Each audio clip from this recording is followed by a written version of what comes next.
Okay, let's see how this goes.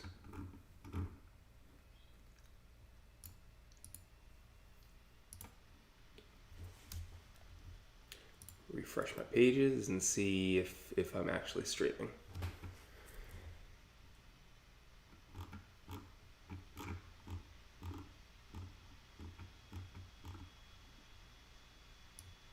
I don't see it up there just yet.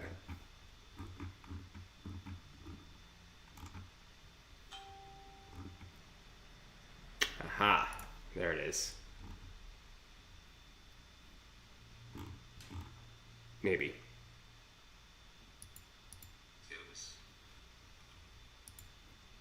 Yeah, okay, all right. There's that. And, hey, Steven. Good to see you. I think I see 2 people in right now. So I'll actually get this thing started at 9 o'clock. I just wanted to make sure that I could actually get in here. Still getting used to this whole thing. And this is through my public page. So I might have more than just immediate Facebook connections on this. So awesome. Yeah, Steven, I can see you. There's a lag, so as soon as you, when you respond or when I respond, it'll take maybe 10 seconds to get to you.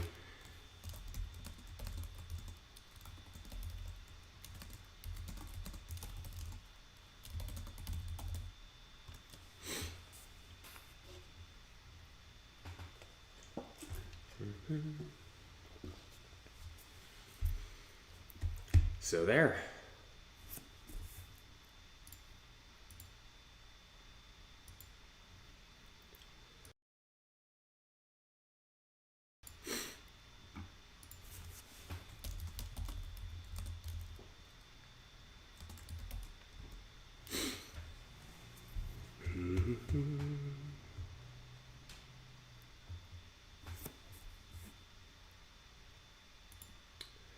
Yeah, Steven, I don't know if I think this is a one-way thing.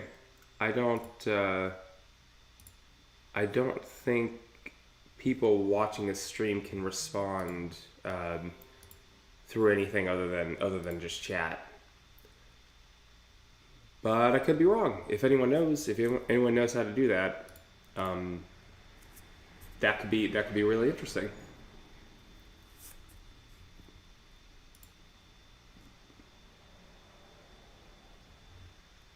Yeah, okay, I'll give it another couple minutes. It's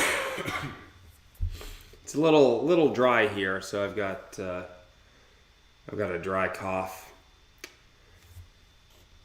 Gonna try to not cough too much on the camera today.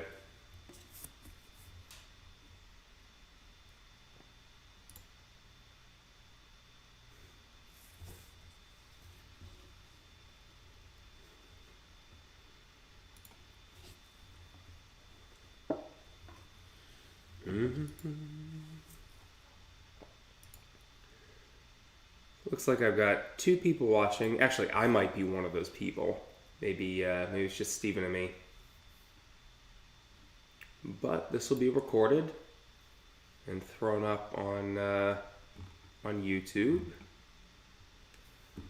for the masses to watch.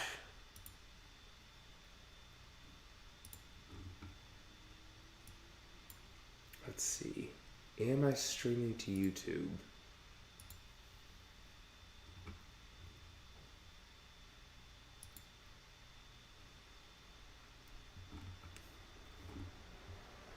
Doesn't look like it.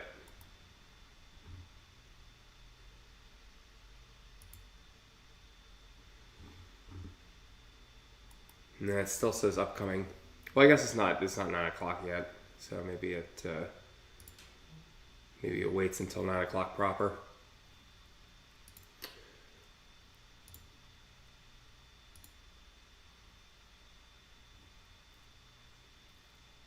Oh, we've got Beth on my personal page.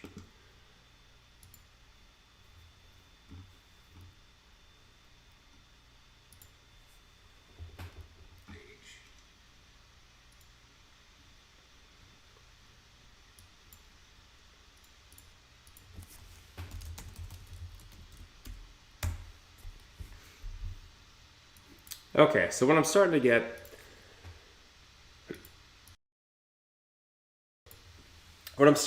is that, yeah, I see that, Steven.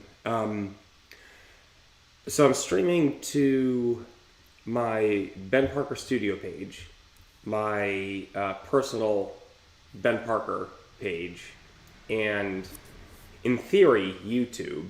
And eventually, I'd like to also stream to Instagram. But I think there's more steps I have to go through. Oh, I am streaming through YouTube. Okay, good. So that means that I'm getting a recording, and that's the purpose of YouTube. Awesome. Okay, figuring this thing out.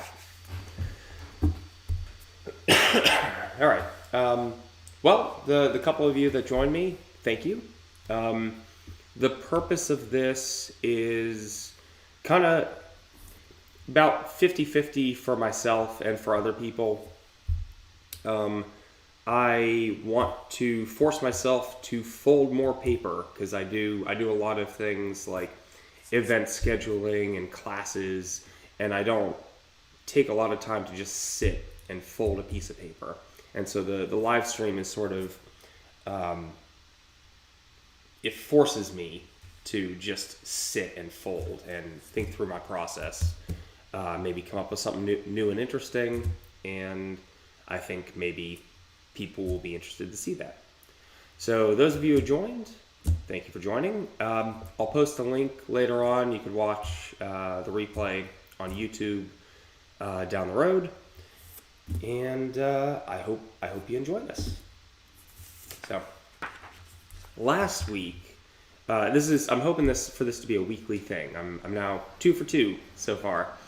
Last week I did, excuse me, I did a hexagonal grid. Actually, do I have the? Hold on. I'll show you what I did last week if you weren't here.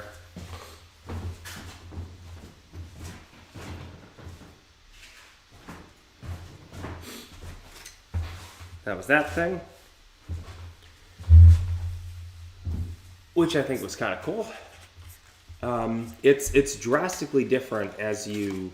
So this is kind of the base tessellation has this little hole here, and then you can pinch up and do a kind of leveled tessellation. You do the base one and then jump up, and then I use some methyl cellulose to get cool curves, and I think it looks funky. I think it looks interesting. I actually saw somebody on Instagram. I'm trying to remember their name.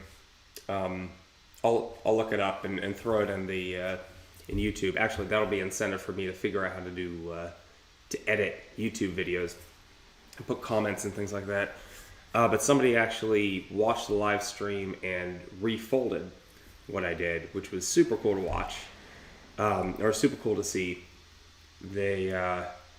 This isn't an instructional per se, but you're welcome to watch the video and see what you can reproduce. And that's awesome. And I'll talk through my process and all that stuff too. So this time, what I wanted to do was fold on a rectangle instead of hexagon. So with the hexagon, first thing you got to do is fold the grid. So all these little triangles have to be folded by hand. But if you imagine, hexagon, you overlay three axes of a grid. If you have a rectangle, it's the same sort of thing, except you have extra paper. So you got to figure out a way to proliferate the grid throughout the entire material. And I'll show you how I do that, my method. And then I'll go into a full-on tessellation from there. All right. So we're going to fold. I'm going to fold with one axis parallel to the edges here, and then one axis going this way, one axis going this way. And so the way I do that, same way with the hexagon, I need a division of 3, so 180 degrees divided by 3, 60. And same with the hexagon, I just kind of eyeball a third. A little bit of practice, you get fairly accurate, but I'm not pressing down too hard. I'm going to shimmy those creases in when a little...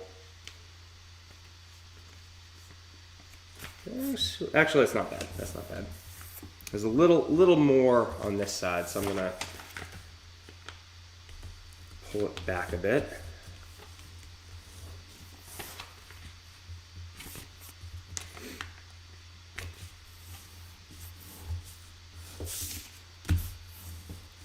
There we go. It's pretty accurate.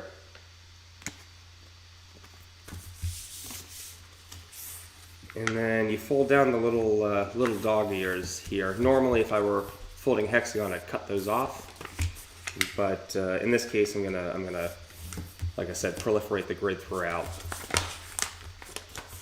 the entire sheet.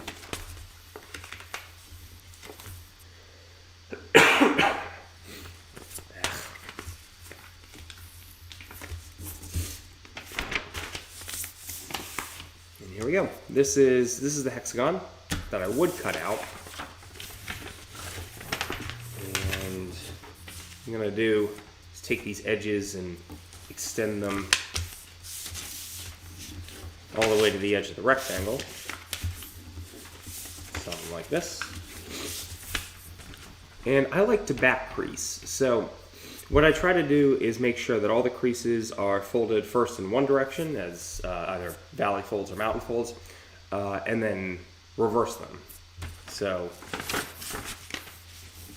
make sure we get homogeneous parity throughout. So all of them are valley folds. Now, you can see they all kind of bend inward. And now I'm going to reverse all those one at a time. And back crease.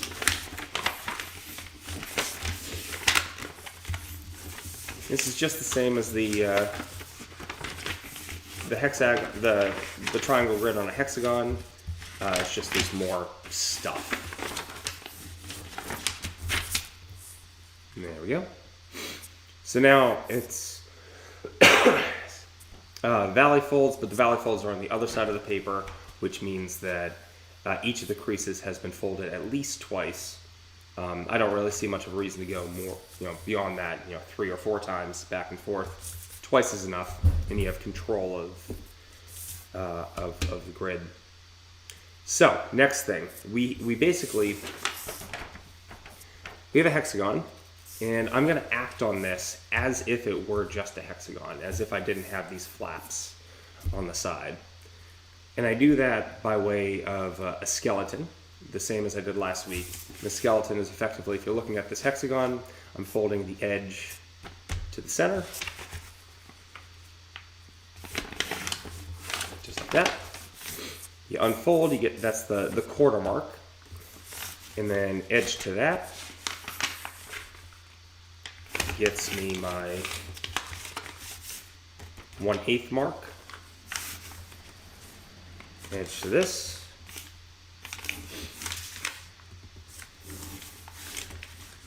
Gets me a 1/16, and then I'll go one more step to a 32nd.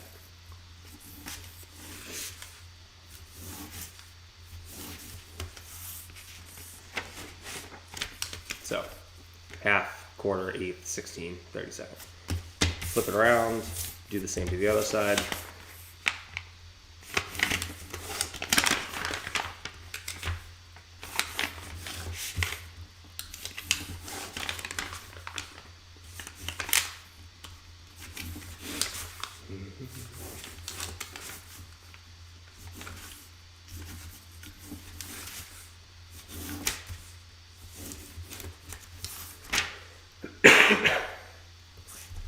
Okay, so I have those quarter, eighth, 16th, 32nd.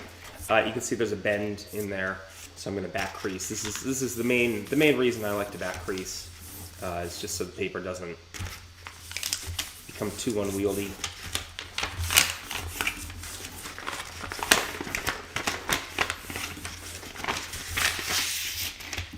You can see the difference. This side is back crease, this side is not. There's a little bit of a curve here, but it's not too pronounced. There's a substantial curve over here. So out of curiosity, if you're joining and would like to let me know who you are, write a comment. I'd like to know if you're connected with me on Facebook or Instagram, if you're kind of local to Essex in Connecticut or somewhere else. Yeah, I'd be interested to see that. Okay, so the next thing I'm going to do, I've done the skeleton on one axis, and with every triangle grid there's 3 axes. One here, one here, one here. So I'm going to act on this hexagon again with this axis. So this is the edge of the hexagon right here. I'm going to do exactly the same thing that I did to the other axis. I'm going to fold from the edge to the center to get the 1/4 mark. Again, 1/4 of this hexagon, ignoring the flaps. But I want this grid to proliferate through the entire paper, and that includes the flaps. So I'm also going to fold this little bit over. So now I have 1/4 mark, a -1/4 mark, and then the -1/2 point would be like here or something like that, if you want to call it that. And I'll go on to do the skeleton just like I did for the other axis. That was 1/2. This is going to be 1/4. And I'll also do the opposite. I suppose you could call it -1/4 here. And then same thing here. I'll do the 1/8. And the -1/8 there.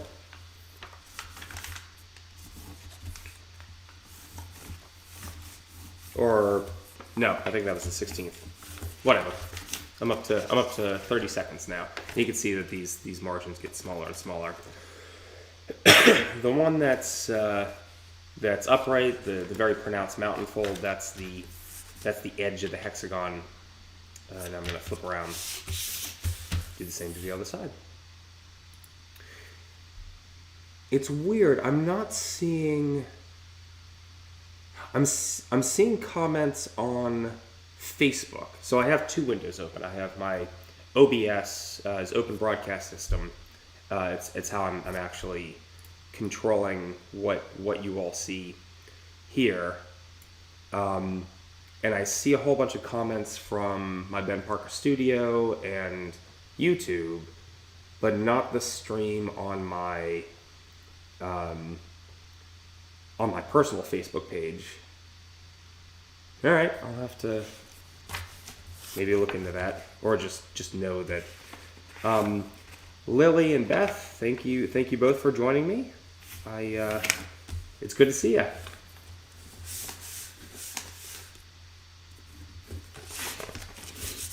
All right, that's same thing on the other side, just 1/4. And sorry, yeah, 1/4, 1/8, 16, and 32.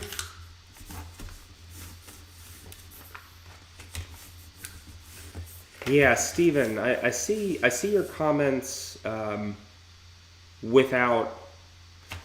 So I see some of the comments through OBS, and the ones on Ben Parker Studio and YouTube, I'm able to see in there, and I'm able to reply through that. It's the ones that are on my personal account that I have to have the page open in order to see.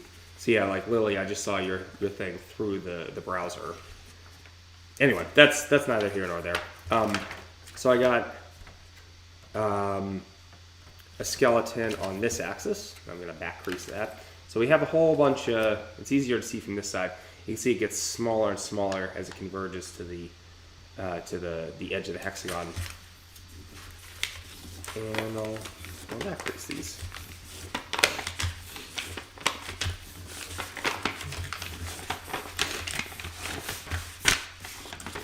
There we go. There's one axis back crease. The other one is still pretty chaotic. So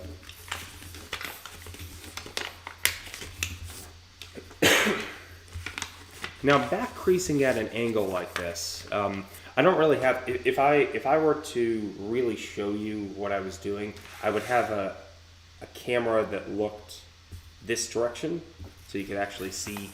But what I'm doing is working from the edge across the paper like that. So what I'm doing is pinching this. This crease used to be a valley fold. Now it's going to be a mountain fold. You can see it still has valley elements over here. And so what you do is you pinch, and depending on how hard you pinch, whatever the radius of the pinch is, dictates how gradual you reverse this crease. So what I like to do sometimes is take my entire hand, it's a large radius, and run it right across. It's a nice smooth thing. You don't end up with two adjacent creases that are opposite pairing. Little tactic there. And there we go. So that's the second axis, skeleton. Now I'm going to work on the third one.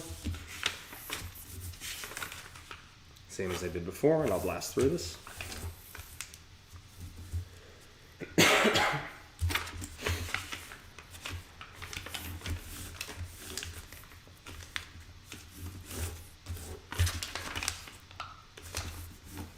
Quarter, 1/8, 16th, and 32.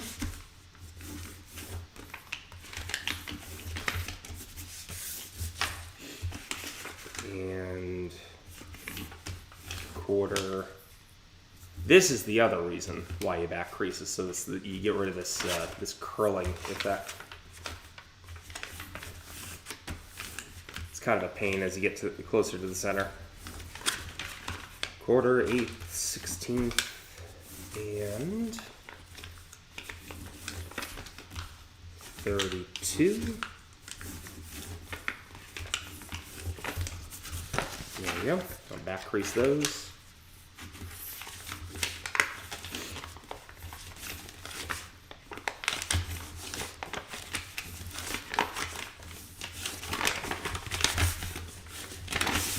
Yeah, so you see that as I get to the longer creases, I'll show you again down here. I use the back of my hand,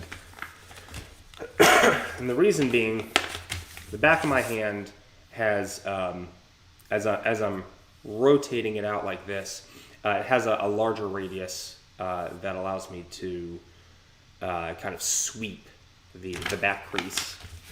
If I just went like that, there's a significant chance that it would veer off. But with a motion like this, you're almost you can kind of smack it into place, and it just, I don't know, it just works. So there's a skeleton. You get a little hexagon in the middle, and that hexagon is fourths. So 1, 2, 3, 4. But then you also have all the kind of smaller bits that converge at the edge of the hexagon, the edge of the original hexagon. Yeah, I don't know how well that shows up in the light, but anyway, take my word for it. I'm gonna get a celebratory sip of coffee.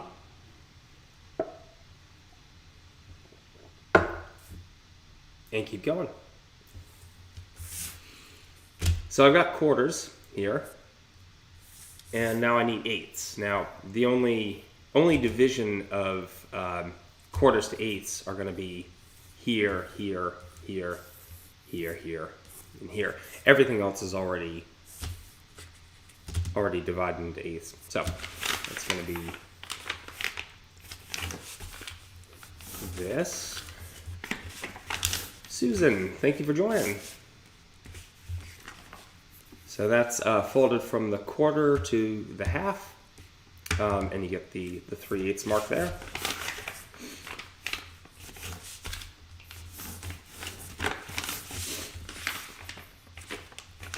When I do eighths, I just like to go in a circle. Normally you'll lose a little accuracy when you have two creases, one that hasn't been back creased crossing another one that hasn't been back creased. But it's not a lot, and it's just easier to go in a circle. So I make a little accuracy concession that way. Okay, get a little star shape in the middle there. It's kind of neat. And now I'm going to back crease this. Also in a circle.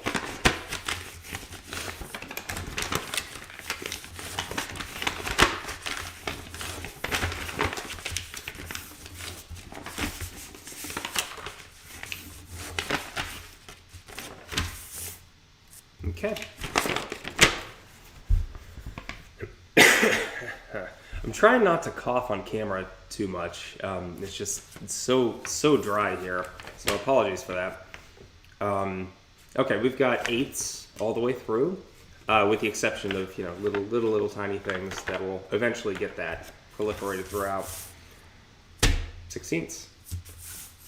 And so 16ths, I'm going to start on one axis, start from the middle outward, rotate around, go from the middle outward on the other direction, just like I did the hexagon last week.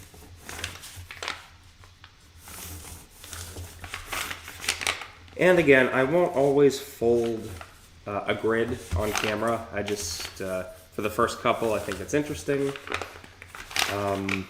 Hopefully, if you're following along and you're into this kind of thing, you pick up some tips. And I'd be interested to know your own thoughts. How do you grid? How do you back crease? Do you back crease? How do you find your 8ths and 16ths? Do you keep everything parallel to the edge of the paper, or do you come up with your own thing? I know there's a lot of wonky gridding techniques out there, and I think it's very interesting. Okay, so here's 16ths on one axis, and I'll back crease. There we go. Here's a good example of the backhand smack.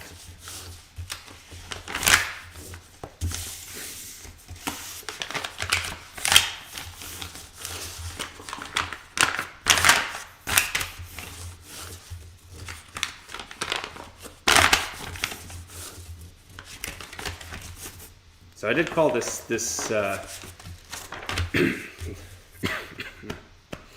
series paper wrangling for a reason. So it's literally almost you're manhandling the paper if you go through this method. Make it do your bidding. Okay, so here's an interesting thing. So I'm on the second axis, 16ths. So I fold it over, fold it over, fold it over, create a stack. Now I don't need the next one because my skeleton already put that next crease in there. And the following, that's this one. And the following. And the following. So all I need is this margin subdivided, and then this one, kind of that crease reflected over that line. So I'm going to skip all of this area, and go straight on to that. And then fold the little nub over. Just like this. And so that's one reason why I like to fold the skeleton, even on the embedded hexagon in the rectangle, because I can just save a lot of time later on. But folding the skeleton early allows me to see kind of my trajectory. It keeps me kind of grounded. I don't know. I like it. So I'm gonna do the other side here.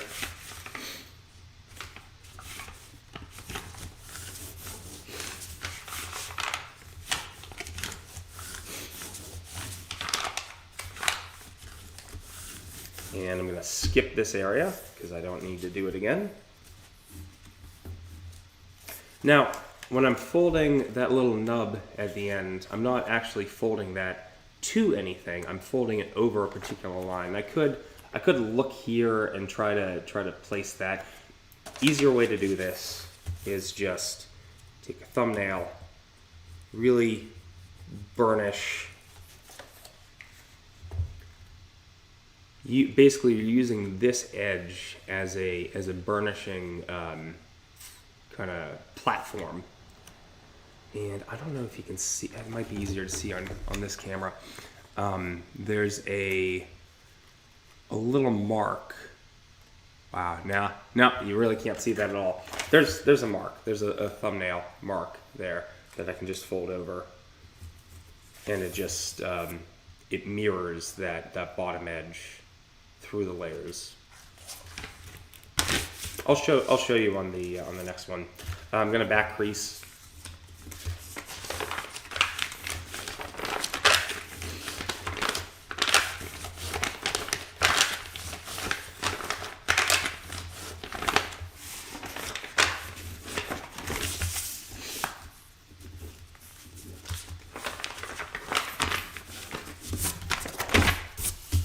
Okay.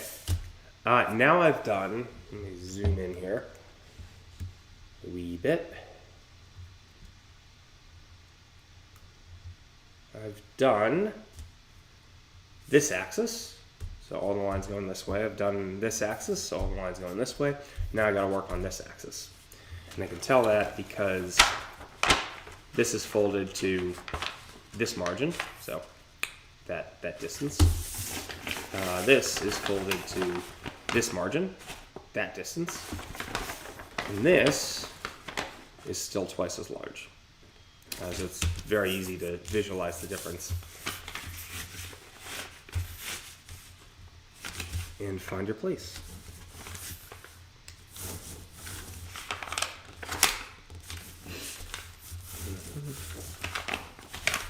I'd talk about that burnishing thing. So you can see I've got the stack.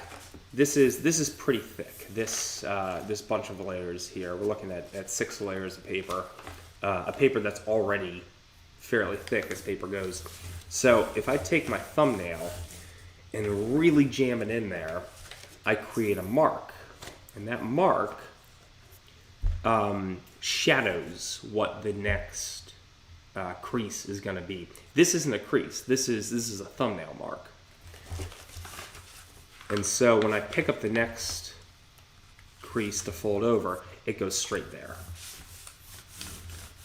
No issue whatsoever. And that's what I was talking about with the corner. When I get to the corner, that's really the only way to get that last little bit there. Looks like I lost my signal there for a second.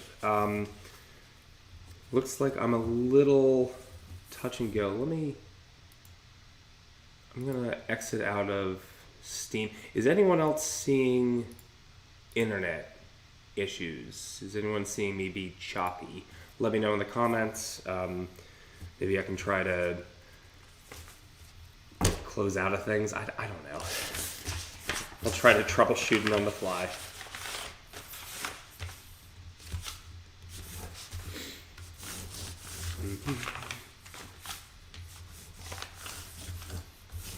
Okay, that might have just been me.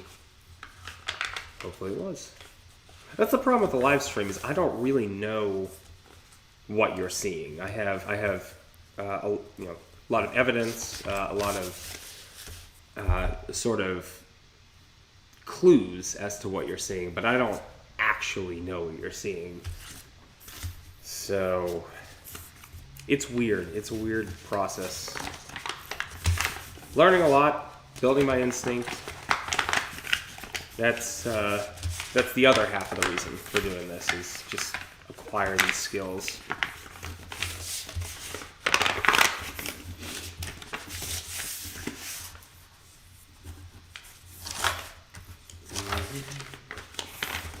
See.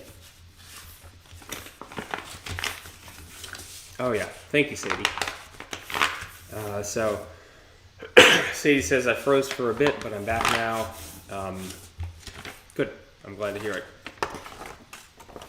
Yeah, I've got pretty good internet at my space. I don't know. Maybe there's something got downed in the area. Anyway, now I've got 16ths. One easy way to tell this is basically pop up one of these triangles, and you can see the density of the grid. If I missed an axis, none of these triangles would pop up. They'd all be diamonds, or many of them would be diamonds, or trapezoids if I missed two axes. So I've got 16ths, celebratory sip of coffee.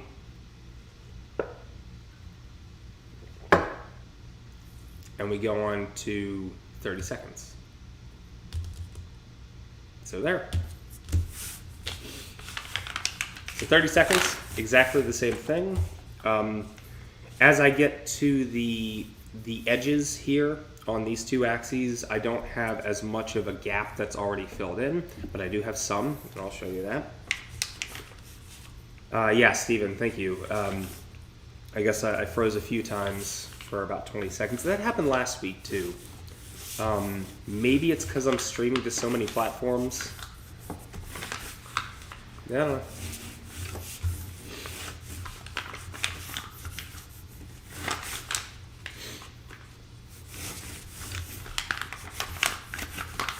So when I'm doing this, I'm making good use of the burnishing technique that I showed you earlier.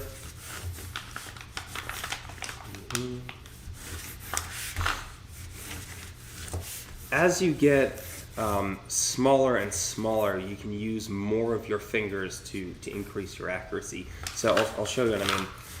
I'm going to fold this over, and I'm not really creasing just yet. This is more of a press. So you can see I'm just sort of pressing down. I'm not putting a lot of pressure. And I go over it multiple times, and each pass you get more and more sort of authority over the crease. Now the crease that's actually being folded is this valley fold. So that thing right in the middle that's being tucked under, that's the goal, is to hit that one. And so normally I would run my thumbnail along here, but because these are so thin, I can actually use my middle finger as well to keep a straight line.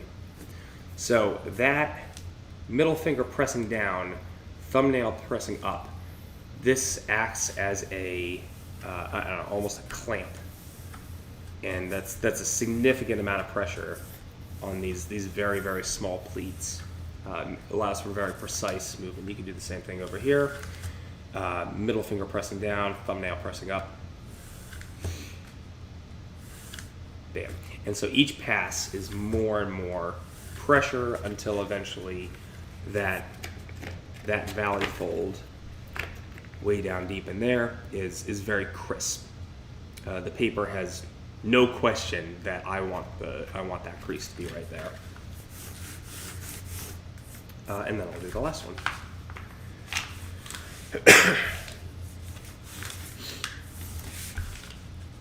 Yeah, you can't usually tell the clamping technique because my hand, the rest of my hand covers it. But that's what's happening. That's what I'm doing is that movement.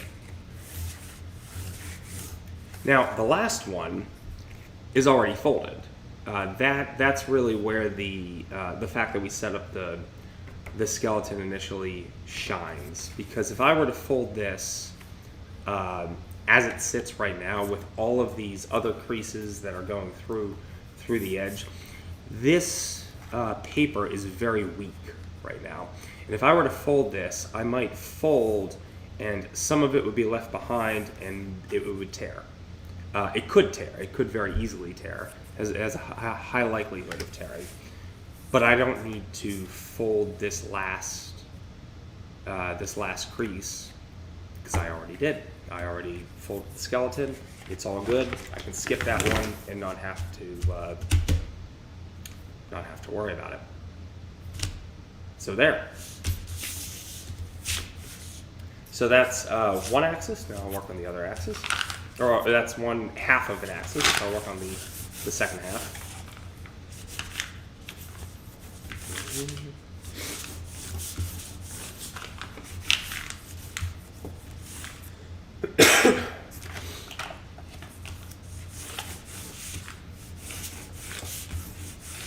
And as I'm doing these, I welcome feedback. I welcome feedback on like content, techniques for, say, better lighting or setup, audio, stuff like that. But content's a little weird. Like I said, the purpose for this is for me to just fold something, and so I don't like going into it with a plan. I like to just sit and fold something on the fly. But if you have some sort of, not request, but suggestion, maybe that'll influence, okay, I'm in the mood for this today, sort of thing. Kind of a step or two below request, I guess. I don't know. Here we go. So I've got this washboard. Kind of makes a nice instrument. And I'll back crease this. As you get thinner and thinner creases, this motion still works. You have a little brushing technique. But there's it opens up other avenues, which could be to lift it up, flip it, and run your fingers along. Now when I'm doing this, I'm not pinching like this. Again, I want a large radius, so I'm zippering that way, and I'm zippering with a margin between my hands like this. So it's not pinched. It's not pinched in tight like that. There's a separation, and that runs parallel to the back creasing, and then I can go over it a second time with more authority. So again, not clamped in, but just some distance apart, and then again a second time with my fingers. Now this one's actually a pinch. So first thing, get it into form. Second thing, proper pinch.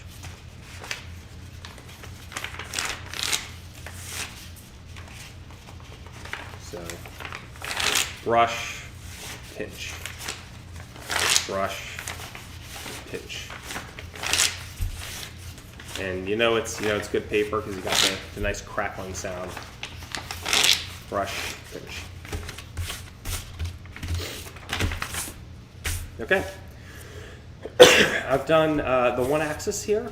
Now I'm going to do that axis and that axis. You guys have seen this a few times before. I'm just gonna do it. It's nothing too interesting.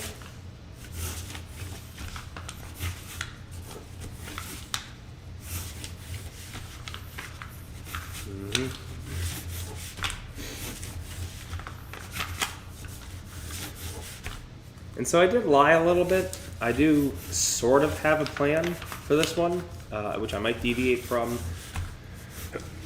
While I'm folding this, I can talk a little bit about it.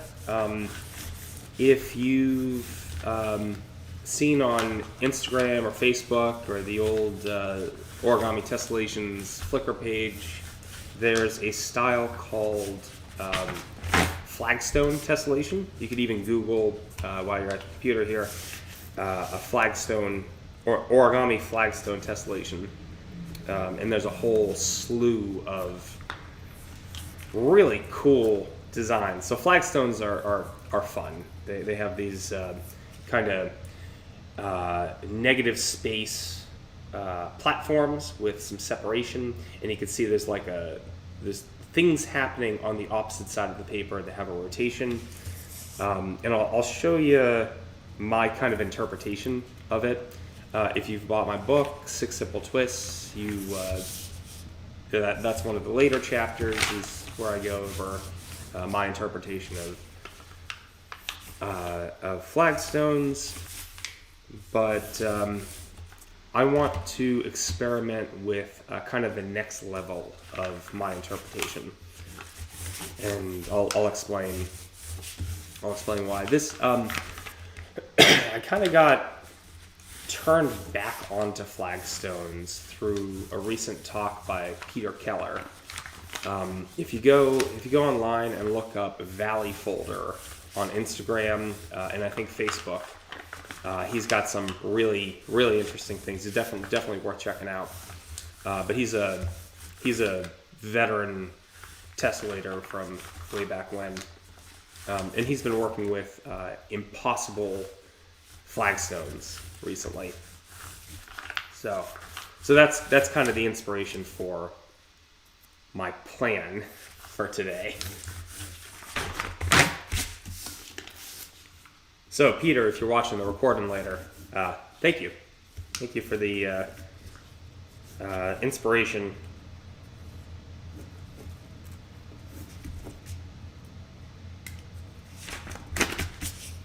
There we go. There's a 30 seconds.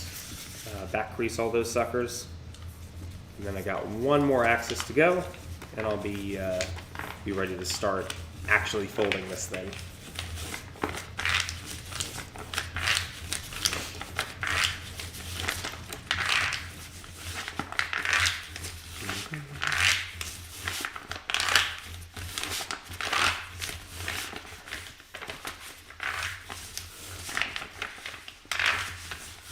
And as you're walking the thing, so what I'm doing is I'm putting my finger underneath here, pressing out and pressing this little valley fold into a mountain fold,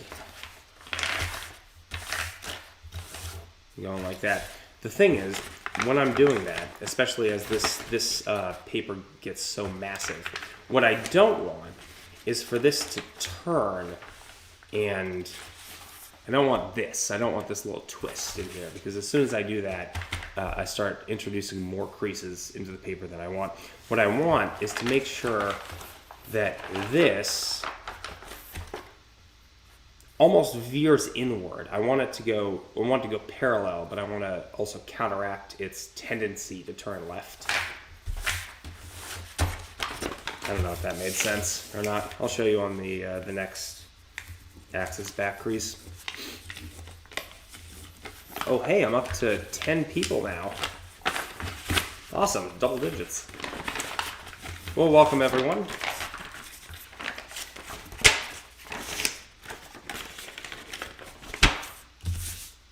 Kidding. So I've done one axis, I've done another axis, now I'm going to do the third axis.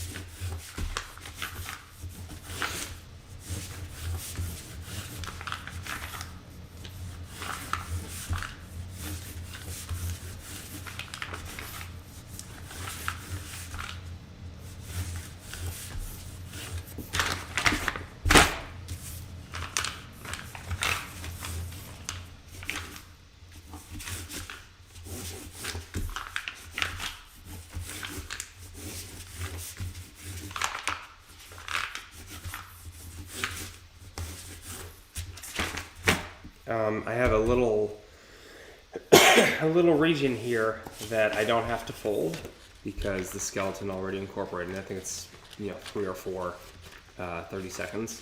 So now I'll skip that region and go straight to this part.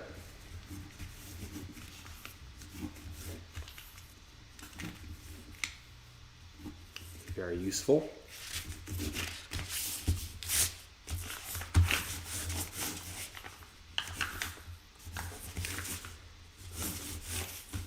And I'm noticing the gridding is taking a lot longer than I anticipated. I think with a rectangle, it takes quite a bit more time. So I think last week the grid was a half hour. This one it's a full almost 50 minutes. So yeah, but that's okay. The actual design that I'm going to work on won't take that long. So I don't want to keep people for too long.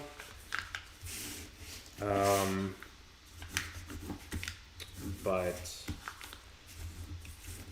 yeah, I don't know where I was going with that. I'm going to change the name of this to Live Stream of Consciousness. I think that'll be appropriate. All right, back crease the sucker. There we go. So I want to make sure as I'm pulling this out that it goes parallel or perpendicular to the crease, that it doesn't veer off in one direction or the other. So the impetus, if I just pull this out, you can see the left side is moving faster than the right side, just because there's so much stuff here and the angle is weird. So even if I try to push it like that, eventually there's more on the left than there is on the right, which means that the point veers. So I have to counteract that. There's a little bit of a resistance to the left to make sure that it's straight up normal.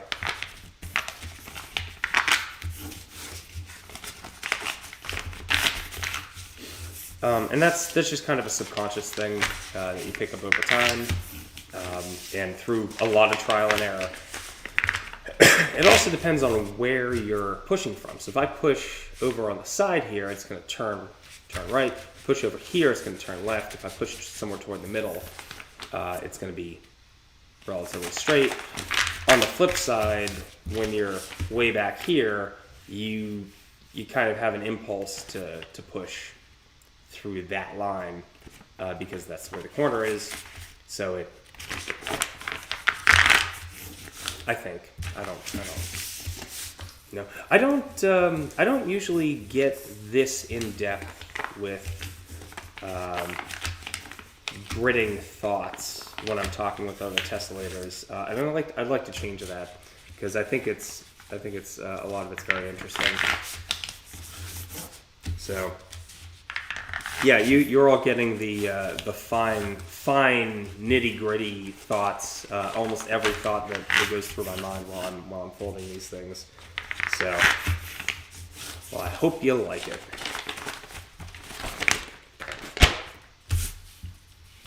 We got one little here.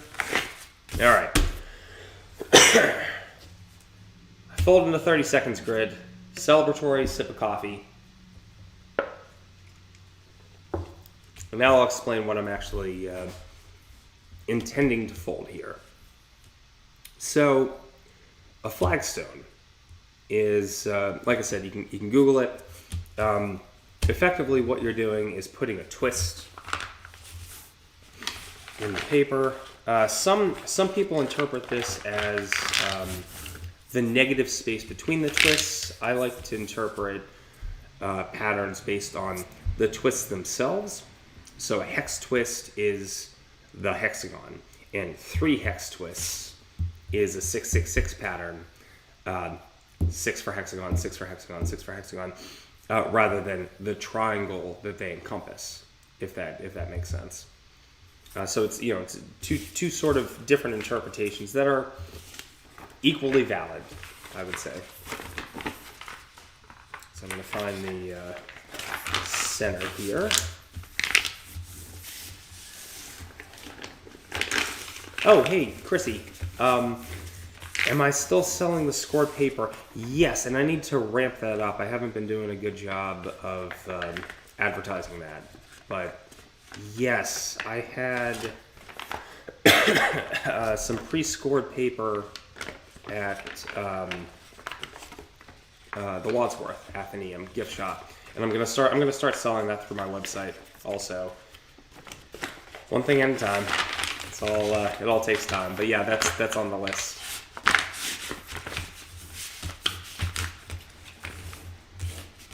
There we go. There's a hexagon, a hex twist, and off of the hex twist emanates six pleats.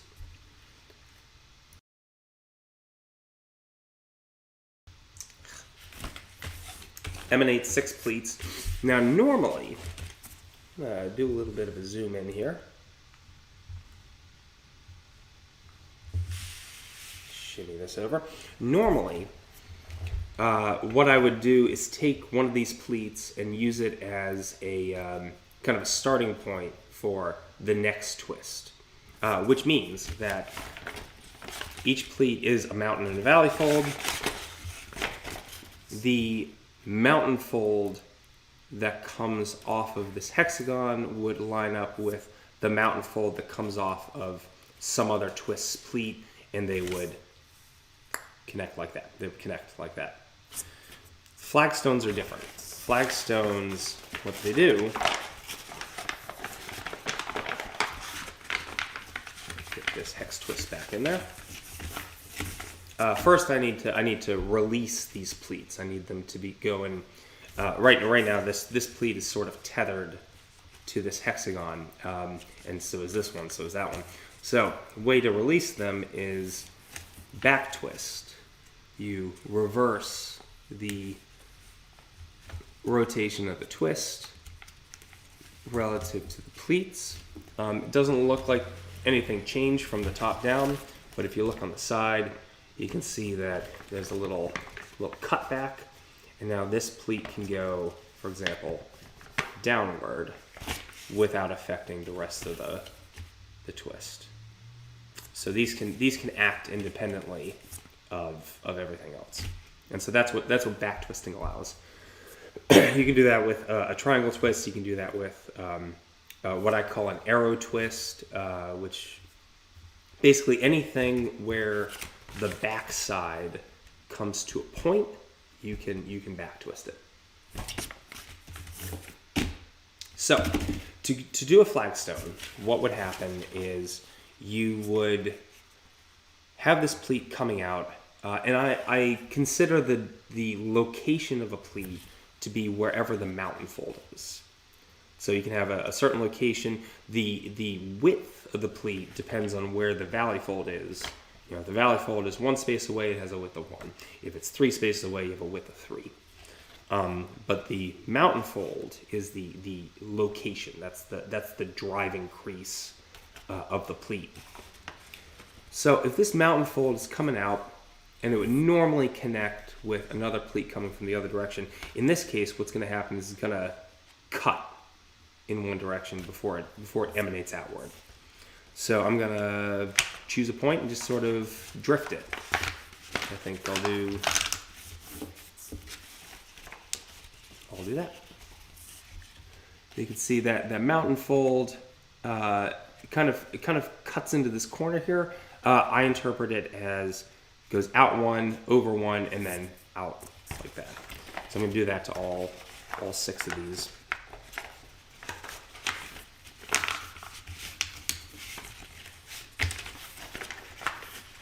And it can do that because it can move independently of the hex twist. It doesn't have to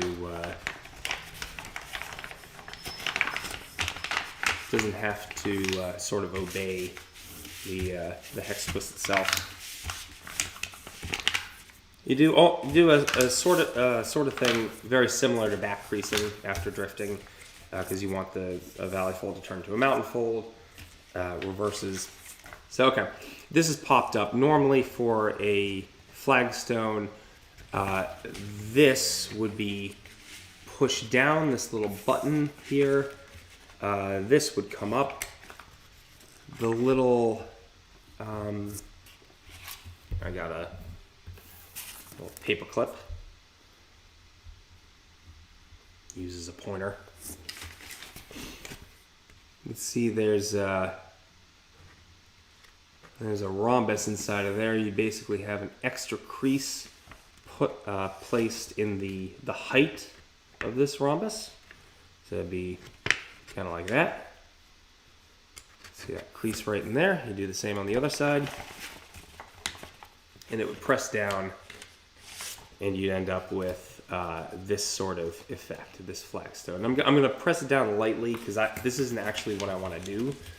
But I do want to show you sort of what it looks like. So I'll press down.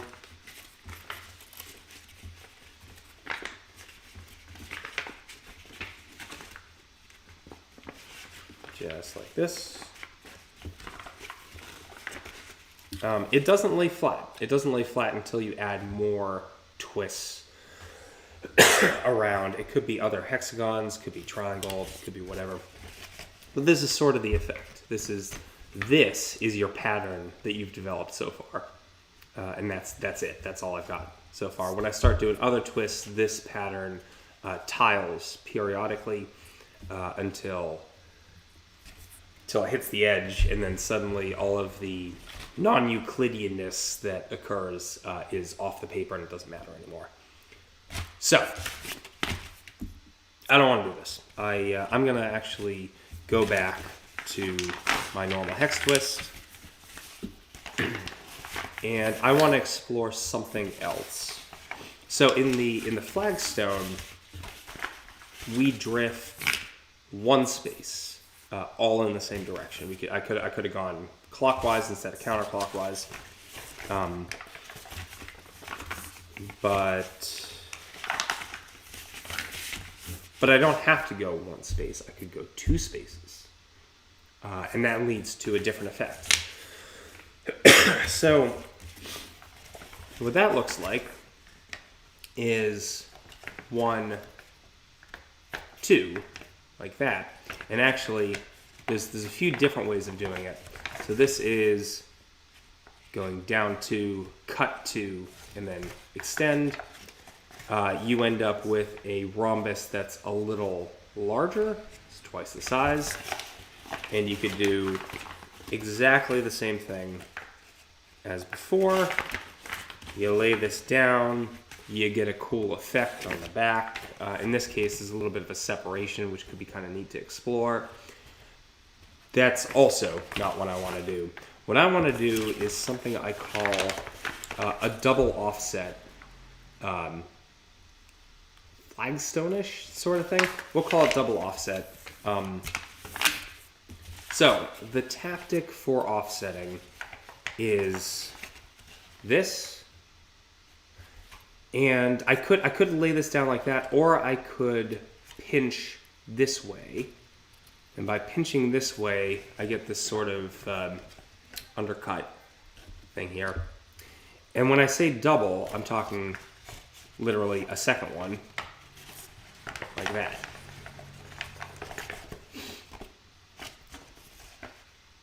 It's kind of neat. And again, all the same direction. I'm gonna do this. I'm gonna do this all the way around. And this one I'm committing to.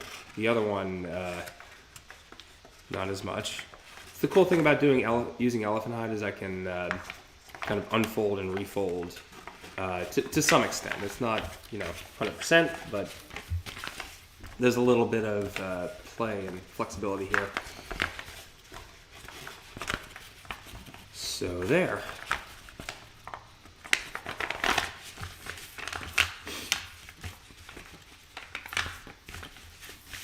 All right, we got 3 of these.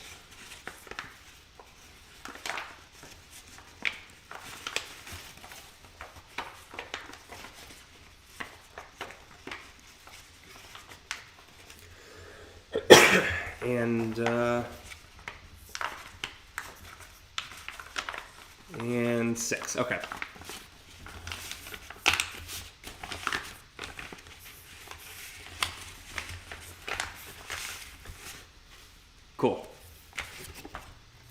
There we go. We're losing the element of a flagstone, which is fine. I'm not. The goal of this isn't to make a flagstone. It's to make a flagstone variation using a particular sort of spectrum of like a progression. So if a flagstone is one off, this is one off and then one off again. Like that. And you can see the hexagon, if you look at it from the side, the hexagon volcanoes upward, or mountain peaks upward. Or I suppose you could say downward. But it gets pushed off the plane because there's so much pushing that's happening. Sorry, it's still early for me, and the coffee still needs to set in. So I could rotate that down, get a nice hex twist. To do the next one, well, I've already got this set up. I've got, this went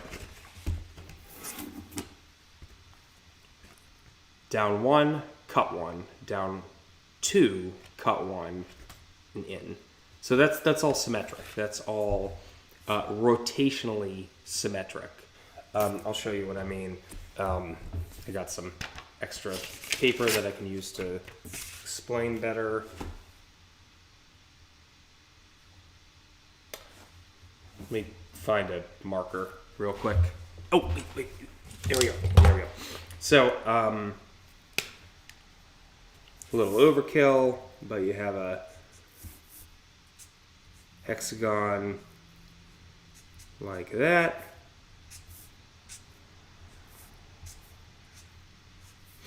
This is 1. These are all width of 1. And then you cut in 1. 1 again. 1 again. 1 again. And that'll be a pleat that goes off. So that's not true. Sorry. 1, 1, 1, 2, 1.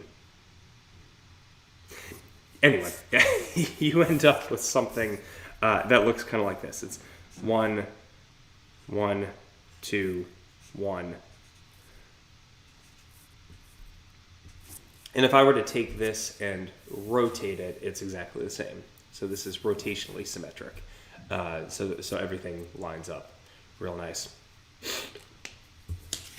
Ugh. Talking about things on live streams and then saying the wrong thing. You guys will forgive me. Okay, so going into the next part, what I would do is take...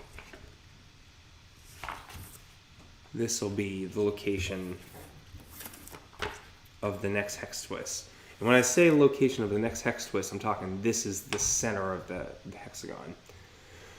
So when I'm doing counting, I'll start with the center of the hexagon. I'll count 1, 2, 3. So I know that this, from that little corner down inside there to the hex center is 3. And then I can count the other direction here. So corner, 1, 2, 3.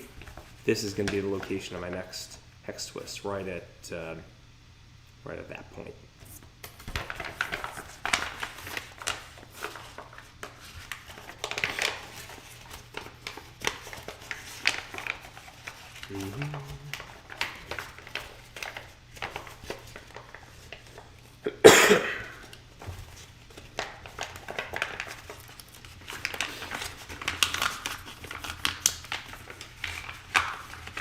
You kind of wrangle it into place. That's there's a reason why I call this paper wrangling. So I've got a hex twist here. I'm going to effectively back twist this sort of on the fly. Now, when I do this, this is going to complete the cluster. So it's going to be another hex twist in the same location. It's going to be right there. What I can do for the pleats that connect these two is actually put the offsets in during construction. So like that. That's my offsets. There we go. And now that really set up the second back twisted hexagon, and now I can do the same with the third. And I can set up the double offset for all of these as well. And you can see how this, by following the progression here, it's not hard. Once you get it down pat, it's kind of easy to roll into the next layer outward. Easy, like I said, once you get the thing down pat. I say easy with air quotes, because this is not an easy concept, but once you get the concept, it's you kind of just roll over and it happens. And there we go. So that's sort of the start of things. I'm not going to finish this on camera, but you can see how it sort of looks on the back. I think the back side is more interesting. So I did, like I said, I lied a little bit, and I did do some prep work. This is a 64th grid that I did last night, sort of in preparation for this, and I couldn't help myself. I wanted to actually I wanted to see some of the grid, some of the folded double offset thing. So this is the same thing that I just folded, but with one level of gridding denser. These triangles are smaller. They're a bit smaller. They're half the size. This is what the back looks like. It's really cool. We do not have any evidence that this used to be that this is derived from flagstones, which is kind of interesting. But I don't know. I'm gonna keep playing with this. I think throughout the day. You can see there's a very pronounced bowling effect that happens, and I think once I get to the edges, if I push down, there's going to be wonky things that happen in the middle. So I'm gonna experiment with that. This is the thing I'm actually going to be working on. So I don't know if I sold that falsely by working on something beforehand and then not actually folding the thing that I did on camera. Yeah, sorry to mislead y'all. All right, I'm done. I'm gonna go get a top off of coffee. It's about 10 o'clock in the morning here, and I got a couple meetings. But later on, I'm gonna post the recording for this. Before I sign off, I wanted to let you all know. I'll send a thing through Facebook. I've got an opening. A woman named Jean Real Alberto is going to be showing at my shop. Shop kind of looks like a mess right now, but when she shows her work, all these those walls will have some really nice pieces. She does a lot of stitched paper, some folded paper. Is an interesting combination of various paper manipulations, which I think will be very interesting. So keep an eye out for that. That's going to open on February 12th, Saturday, February 12th. And then we'll have a closing on Saturday, March 12th. I love the month of February. It's so cool to have the same day of the week line up with March. And yeah, I think that's it. I hope you all enjoyed that. I'm getting better at this live stream thing, so hopefully I'll be able to get Instagram involved at some point soon too, and we'll do it again next week. So have a good week, and stay warm out there.